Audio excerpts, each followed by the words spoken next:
But it's like shadow puppet theater too. Okay. Oh, So fun. it's so much representation, and it's so open for interpretation that, the audience will have to use their minds as well. As which it was kind of what Hitchcock wanted to do when he was directing his shows. Yeah. So The lights are on, the curtain's up. This is Steps to the Stage. Hello and welcome to Steps to the Stage, the 7th Street Theater podcast where I talk with the community theater professionals you know and love. Today I'm here with my friend Cameron and we are talking about the 39 Steps. Welcome to the show. well, thank you for having me. So why don't you start off by walking us through what the 39 Steps is for people who aren't familiar with the story. Gotcha. So the 39 Steps, I'm not going to tell you exactly what the 39 Steps is because Okay. that's a whole secret of the play. But 39 Steps is a play that was based on a movie by Alfred Hitchcock, which was actually based on a book back in like early 1900s. And so Alfred Hitchcock made the movie, which is kind of like a film noir, detective, like murder mystery type thing, black and white, lots of fun, deep and dark and haunting secrets. And then they turned it into a play, which is a comedy. It's not presented in a comedy, but how things are done, it comes off as a comedy. It's very funny. So instead of, in the movie when there's 20, 25 people, we have 4. We have we have only 4 people, and I'll let your mind wander. We can talk about that in a little bit too. Yeah. Well, why don't we start off with that? Because you said there is initially a very large cast of characters in the story. What is it like translating that into only 4 actors? So they basically wrote it like the one main character, Mr. Hane. He is the lead character. He plays himself the entire show. Okay. And then he comes across 3 women along the way. You got to have your damsel in distress and, type thing. And that's played by one woman. Okay. So she plays 3 different characters. She plays an English person, an Irish person, and a German. Okay? Okay. And then the rest of the characters, all 100 other characters, are played by 2 people. Clown number 1, clown number 2. And they change costumes very fast. They change settings very fast. They move the pieces on and off. They're basically if something needs to get done, they have to do You it. do it. Okay. Yeah. Yeah. Sounds very, very hectic. It's very hectic. You mentioned that this wasn't a comedy until it was adapted to the stage. I think that's a very interesting way to make that transition, especially with something like Hitchcock. Would you mind? Well, see, like I said, in order to make it a comedy, they make it only 4 people. Okay. And that's what makes it funny. I see. And we're able to take liberties here and there. We're able to add some funny stuff here and there. So we kind of play it as straight as possible, where your detective is like trying to solve the case. Yes, and let the audience. Yeah.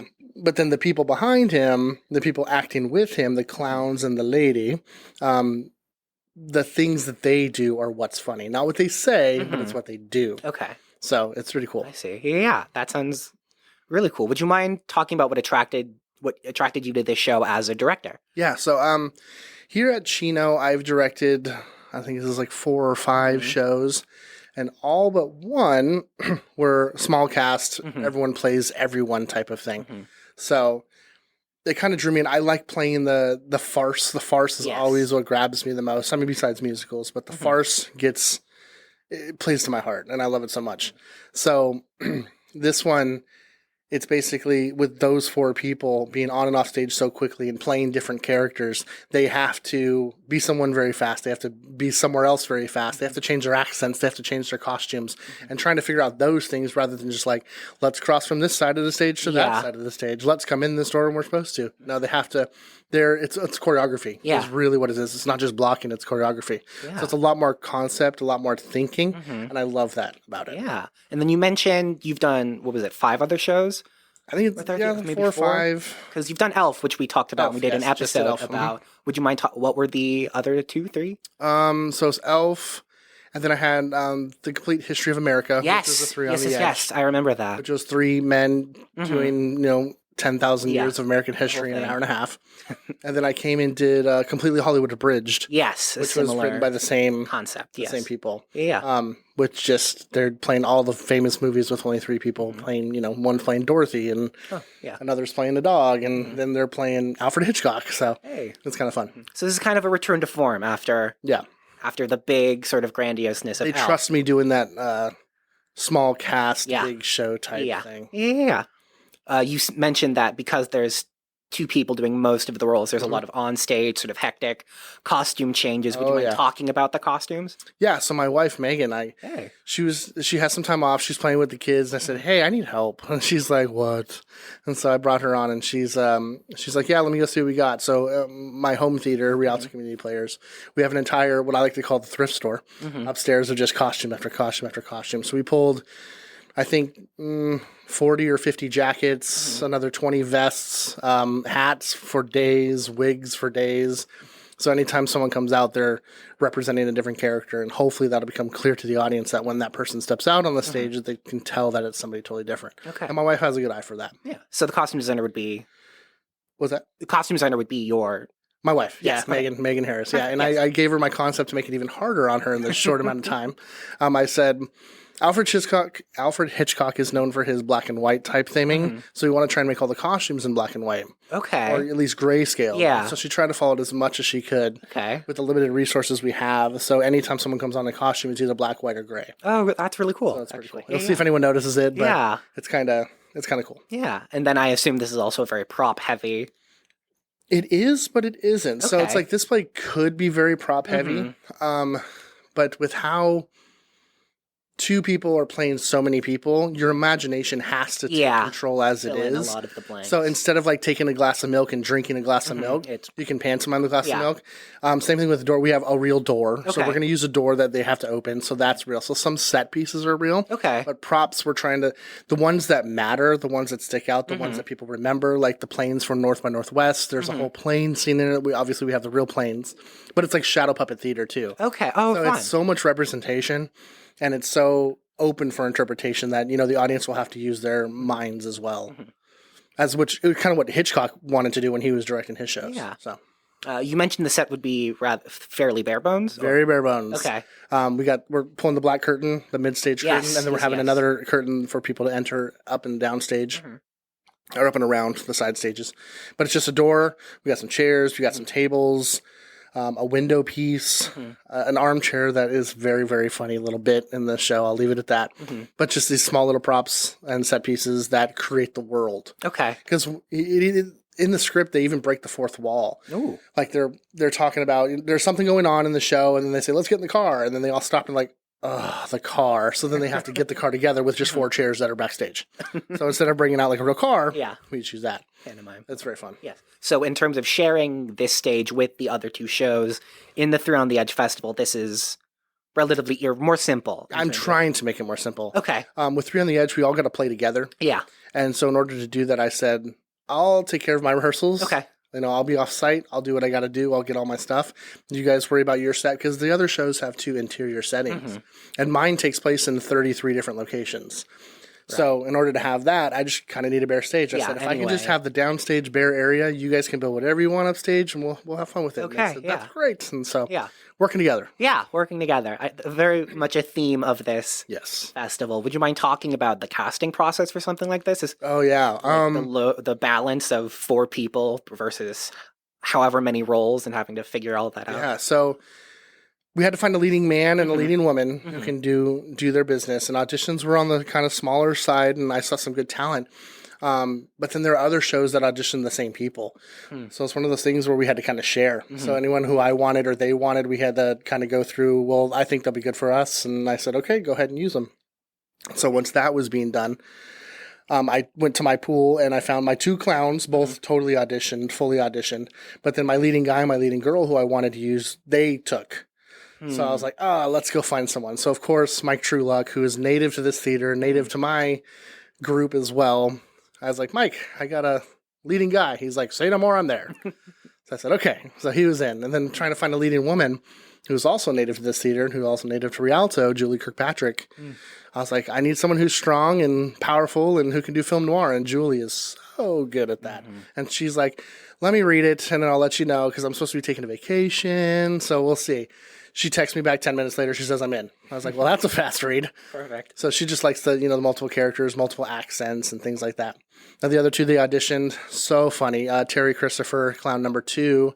He was in Funny Mirrors here. Okay. And he did a great job. Everyone loved him. He's such a pleasure to work with. His characters, his voices, his personality. He's a clown. He's a clown, and he will love to admit it. And he's my favorite clown, Bozo's fun too, but Terry's pretty good. My other favorite clown, Milad, he's new to me, new to this theater. He's a graduate down in Irvine, or I think going to school. He auditioned, he read pretty well, and I said, you know what, I'm going to give this guy a try. Let's bring him into our little community theater world. And sure enough, he said yes, and giving him some of my tips and other cast members. He's having a great time. He's doing a fantastic job. So that's Fantastic. very cool. So again, I can imagine that the rehearsal process for this is also very hectic, but also very, very collaborative and also very... Yes. Collaborative is the biggest thing because, one person can try and think as much as they can when they read it and write as much notes as they can on the piece of paper. But I also have to go back and say, Terry, where did you exit last? Oh, you exited over there, so let's have you enter over here because you need to change into this costume. He's like, but wait, I have to have that hat. Oh, yes, you do. Okay, so it's a collaboration in that fact. And then once we do it and I see it, I can tweak little things and then we make it the best we can. So it's definitely, collaboration's huge. Yeah. And the actors I have are very good and have been doing this for a very long time. So they're easy to collaborate with. Yeah. Fantastic. Yeah. Would you mind talking about the technical aspect of this show? I imagine that's also... yes. Tech is crazy. Like I said, there's 33 scenes. And it's film noir. So film noir is kind of like back in the radio show days and types where you have to leave things up to the imagination. The best way to do that is with sound. So I'm the sound designer, and I'm not necessarily the lighting designer because the theater has their own lighting designer, but I'm kind of like lights up on this side of the stage, lights down on that side. We're using the house a lot. The house is going to be fun with the audience. The actors go through the audience a lot. So it's pretty cool. But as far as the tech goes, the sound is the most challenging. And I've recently started doing my own sound designs, and I'm having so much fun because I love sound editing, finding songs, finding other songs, putting them together to make something. And this show, every page probably has 2 or 3 sound effects somewhere. Between doorbells and phone rings, to door slams, to romantic music, to film noir music, to voiceovers with plane fights. And so we've had to do some recording with the actors, and then I'd have to take that into my computer and edit it and everything. It's a lot of work, but it's so rewarding. It's so much fun because when you play it and then you get to see the actors play with my sound, because I think underscore is one of the most important things. So I try to add as much underscore as I can here and there, especially with film noir. Film noir, 90% of the movie usually has underscore unless it's some kind of deep and dark secret meeting that's supposed to be serious. So yeah, the sound has been fun. Lights are good. Like I said, we already talked about the set and it's kind of been easy, but the sound is what's killing me, but in such a good way. Yeah. Would you mind talking a bit more about the music and the underscoring for the show? Yeah, so there's a couple websites out there that I usually go to that I find free stuff.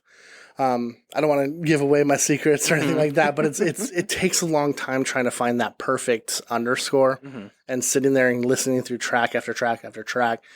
I listen to it and I just write down a note. What does it remind me of? So then maybe later on in the script, when I get to something else, I'm like, oh, I'm going to go back to that track I just listened to. So it's just basically spending hours trying to find the right one and then putting it in there, listening to the actors act with it. And if it works, then we keep it. And if it doesn't, back to the drawing board. So. Now, one of the questions that I normally ask when talking about plays that are adaptations of other media are how does this differ from the original concept? But there's already such a large sort of... So here's the thing with me. I like to try and do as much research as possible based on, past and history and stuff, but I don't like to watch those other things. I don't like to watch other people's versions of what I'm going to try and do. This one, I didn't. I watched the first 10 minutes of it. I was like, this is fun. I'm going to take it now. Okay. Maybe I should have because I think I could have gotten more ideas. I'm like, oh, that's funny. Let's parody that a little bit more. It's not supposed to be funny, but let's parody that. Okay, I like that. This is why they wrote that scene. I think I could have done a little bit more of that. But I think coming into it with a fresh new eyes and fresh new thoughts, we can make it our own. Yeah. And people like that. Because this 39 Steps, I think, is done, at least around this area, quite a bit. My home theater did it a couple years ago. Riverside, they've all done it. And there's all different ways of doing it. People say that they're happy that I'm only doing 4 people, so which is really cool. But I'm glad that we're able to take it and make it our own rather than copying something else. Yeah. So the idea is someone else's, but it's our the execution is your own. Exactly. Yeah. I like that idea of choosing new parts of the film to sort of satirize and poke fun at. I think that's a really fun... There's some parts in the play that I'm like, why is this in here? Especially one part with there's an election that happens. I'm like, why is this in there? So I went back and watched it. I was like, okay, this is why they wrote it. It's kind of dry, but let's see if we can play with it. So we added some old people gestures and some very, very funny moments to try and make it as interesting as possible. Yeah. So, it's cool. Yeah, I think that's a really fun concept. Yeah. Do you happen to know the dates for your show? Because you're the last of the festival in the rep. Let's see. So I know we perform on the 11th, which is... so we perform on the 11th, which is a 2:30 matinee, and I believe we're doing a talkback right after that, because I think every show gets their own talkback. So we perform on Saturday. That's our only day next week. Okay. And the week after that, we get the Thursday and I think the Saturday night. I think that's right. Yeah, so we get the Thursday, I think that's the 16th at 8, and then the 18th at 8 p.m. And then the following week, we have the Friday at 8 p.m., and then the Sunday at 2:30. So the Friday would be the 24th at 8 p.m., and then the 26th, closing show. We're the third show in the rep. Oh, hey. So we get the closing night. Nice. That's pretty cool. You've talked about how your sort of whole production is a little bit separate from the other two in the festival, but would you mind talking about the instances that you do have of working with those other two groups and sort of... Yeah, so the main word and theme that comes to mind is text message feed. I see. We have a huge feed between the three directors of like, hey, I need this for the set. Hey, I need this prop. Do you have this piece? Do you have this? And we've all been kind of talking. I'm a little on the outside because I think Ken and Chris have been talking more. They do more stuff here than I do, so they know more about this place. And then we have another feed with Jeff, one of the producers, to help out and anything that they may need. So they've been doing a lot of the communication, but we had a pre-production meeting at the very, very start of the show to discuss like our needs. And that was it. The communication between the three of us have been very, very poignant. It's been there. Yeah. Well, because you're a little bit more on the outside, but you've done your fair share of work here. Yeah. Yeah. Yeah, that's true. Yeah. that's true. Yeah. I'm like you. So I don't feel left out. That's for sure. Okay. That's for I don't feel left out of it by any means. Fantastic. Yeah. I just think my show's a little different. Yeah. It's not lights up, play, lights down. I completely agree. Thing, but in the best way. I think it's really unique, it's especially different. for this. Yeah, for sure. Yeah.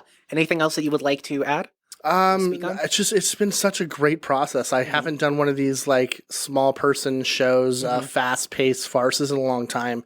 So it's nice to get, the quick wittiness coming out. Yeah. The fun blocking, the fun moments, creating moments because the script allows us to. And I think that's been one of the best parts. And of course, working with the four fantastic actors has been such a pleasure. Yeah. I mean, I can't wait to see it. It sounds really electric. And It's really so much fun. Yeah. It's so much, so fast paced. Yes. It's got to be fast paced because then it turns into a 1930s film noir. Yes. And then is this one act play or is there? There's two. Okay. But it's actually on the shorter side. I think even with the intermission, it's about an hour and a half. Okay. So it's pretty quick. Act 1 happens pretty quick. Act 2, same thing. So things get it moving. Yeah, I imagine, no matter how long it is, it'll feel... And blackouts and scene changes are less than 10 seconds. So it's like we don't spend time because I feel like blackouts take away from audience, their attention span. Yeah, the rhythm. Yeah. So the rhythm, exactly. Yeah. So we want to keep it up. Yeah.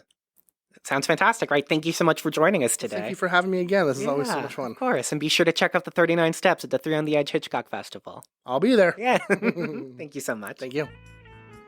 Thanks for listening to Steps to the Stage, and now it's time for the curtain call.